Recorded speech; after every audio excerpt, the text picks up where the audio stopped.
Let's go.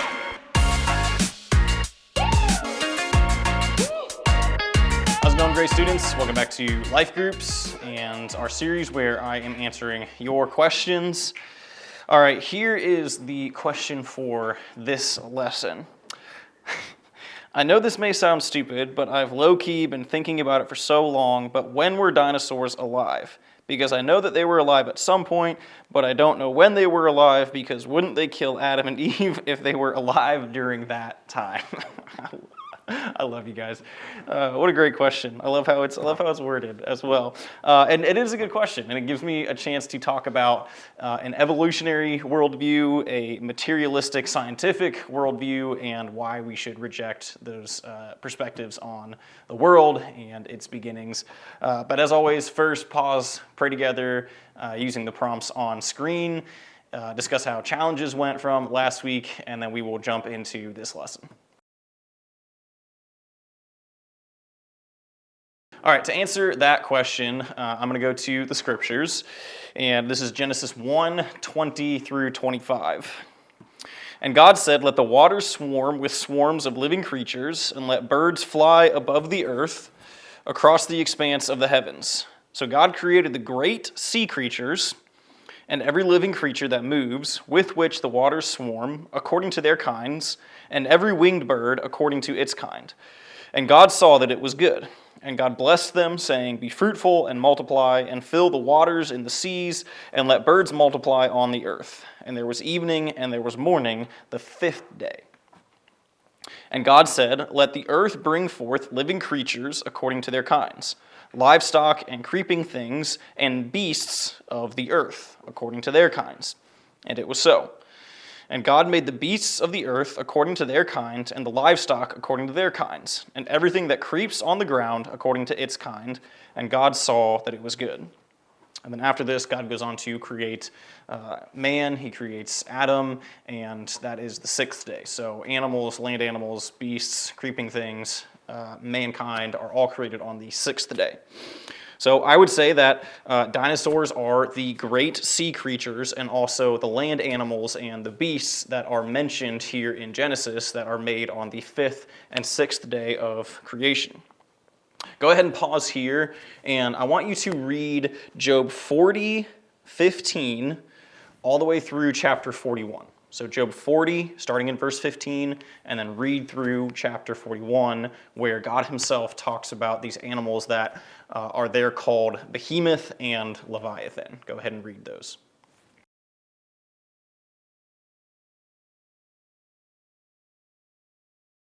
Okay, so some people have tried to say that the behemoth is a hippopotamus or a crocodile. Again, Mikhail says false.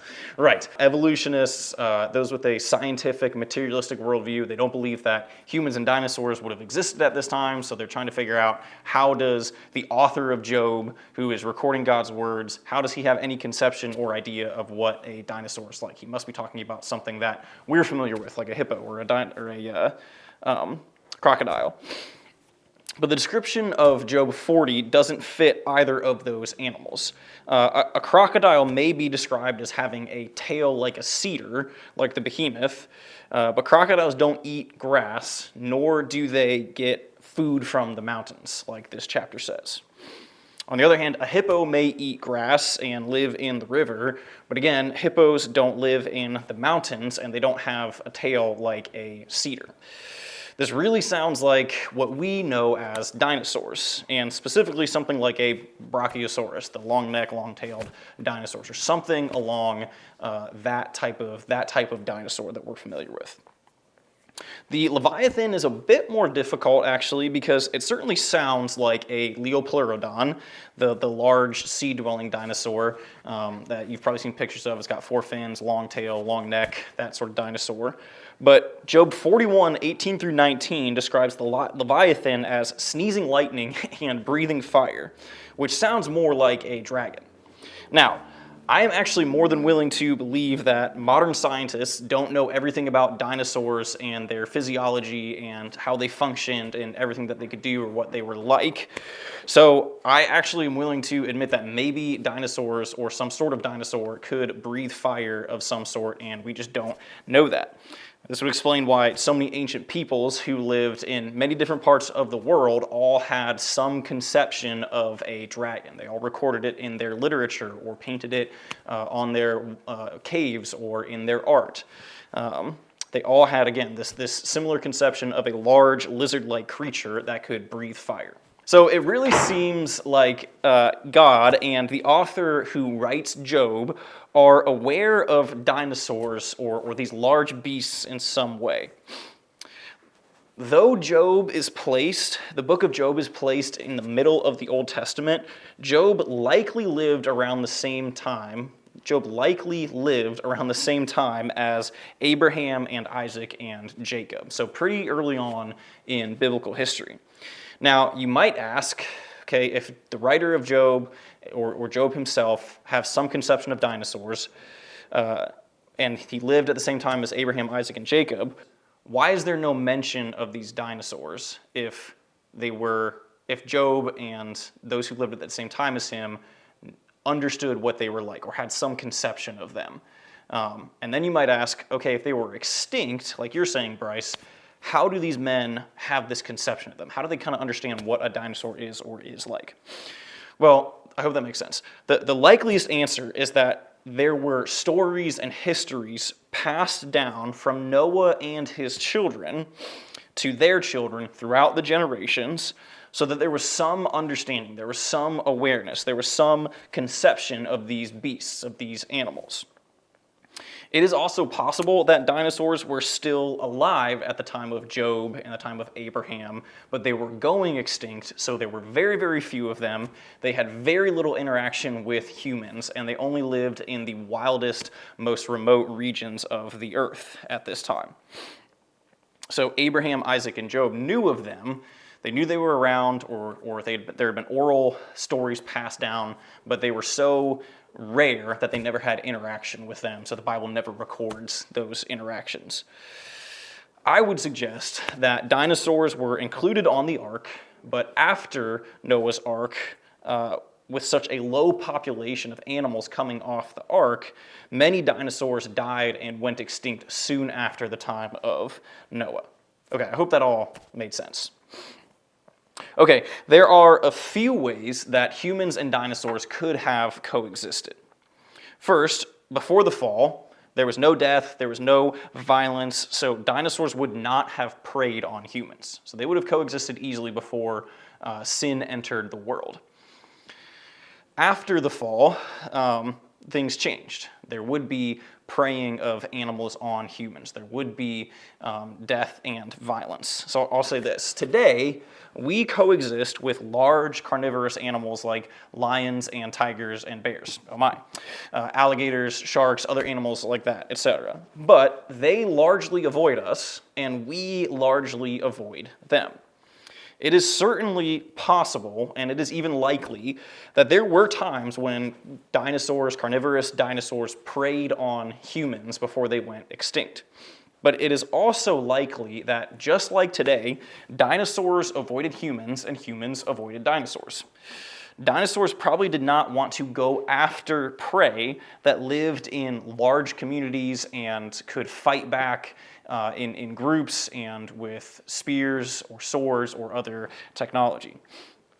Humans and dinosaurs also probably lived in very different environments. So just like lions live in the savanna and tigers live in the jungle and bears live in the forests, crocodiles live in rivers, sharks live in the ocean, and we live in civilization, there were probably different environments that humans and dinosaurs lived in, and they didn't actually have a ton of interaction and conflict.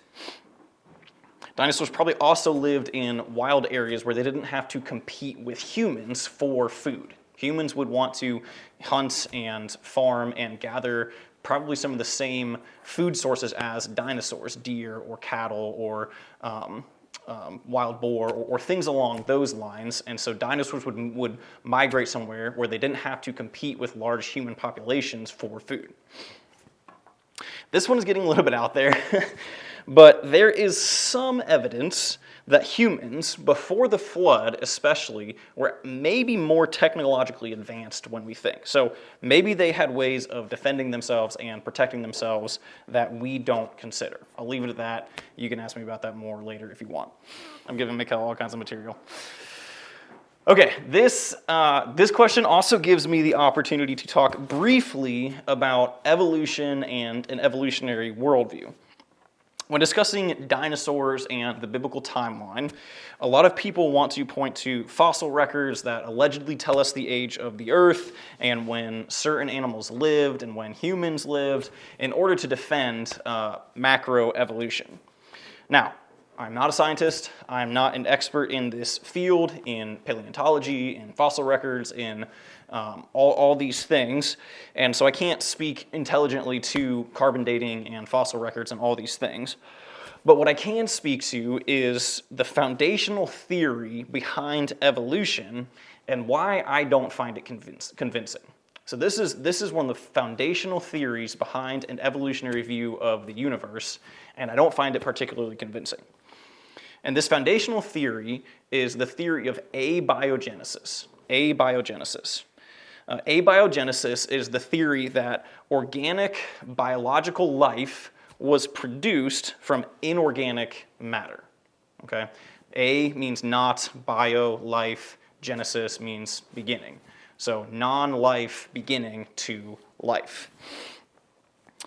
Evolutionary scientists hypothesize that there was a process by which single-celled organisms came into being, and then from those single-celled organisms, that's where we really understand evolution of one single-celled organism evolving into all the organic and biological life that we see today.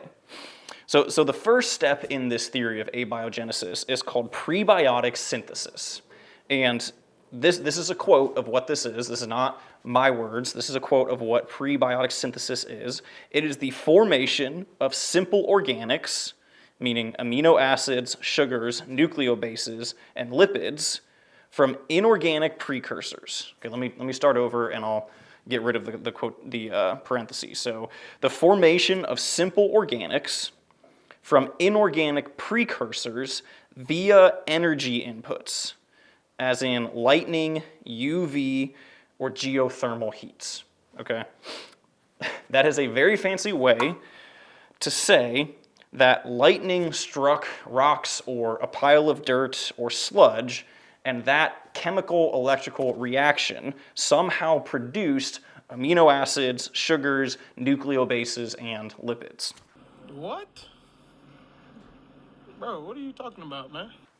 There are a few more steps before those amino acids, sugars, and all those other things actually form a single-cell biological organism. All of those steps involve a lot of random chance.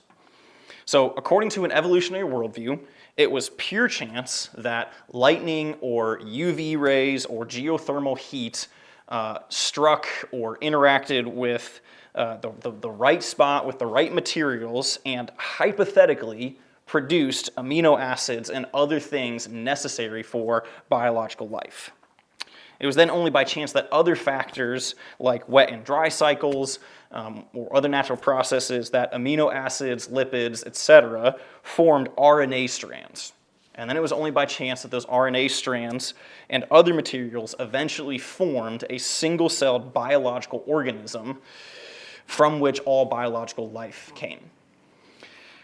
The theory of abiogenesis is one reason why materialistic scientists have to say that the Earth is 4.5 billion years old. The longer the Earth has been around, the greater chance there was for abiogenesis to happen. Okay? So the possibility of abiogenesis equals time plus chance. So the older the Earth is, the more time there is, the more of a chance there is that lightning or UV rays or geothermal heat interacted with non-life material in order to form amino acids that somehow formed RNA strands that somehow formed biological life. There may be some evidence that the Earth is billions of years old. It's, in my opinion, not that strong, but they have to be committed to that long, super old age of the Earth in order to give abiogenesis the best chance to happen in their theory, or according to their theory of prebiotic synthesis. Okay, I lost my spot. So, as much as materialists believe in science, they still have a faith. They still have trust in something. As much as they harp on and believe in observing empirical evidence, they have to have trust in something that they cannot observe, which is abiogenesis or prebiotic synthesis, because we have not succeeded in creating life from non-life. We have not succeeded in creating organic matter from inorganic matter. So materialistic evolutionary scientists have to trust that the Earth is old enough and that there's enough of a chance that lightning struck and created initiated prebiotic synthesis. Personally, I'm not convinced by that idea. I do not find it that compelling. Again, there's just not evidence that that has happened. There's not been the creation of a single-celled organism from non-living matter. Another thing that I don't find convincing is that, yes, we have evidence in fossil records and from digs and scientific finds of single-celled organisms from long ago, but we don't have evidence of two-celled organisms, or three-celled organisms, or four-celled organisms. So we don't have the links, between a single cell to a more complex organism like an insect. There's just so many missing links in the theory of evolution. Again, I'm not a scientist. Somebody who knows what they're talking about may have problems with what I've said, or they may be able to point out something that I got wrong. And this is just a very brief sketch of the basic theory of the evolutionary worldview. So at the very least, I'm just not convinced by abiogenesis, by the idea that lightning struck and then through more processes we got to a single-celled organism. We've not been able to demonstrate that scientifically.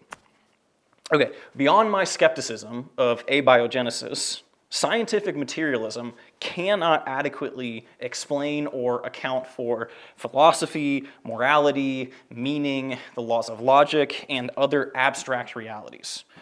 We don't have to get into all of these. We don't have time to get into all of those. So my encouragement is that you would at least understand that scientific materialism, again, which is the idea, the belief that the material world, the physical world is all there is, that we are just the product of physical, mechanical processes.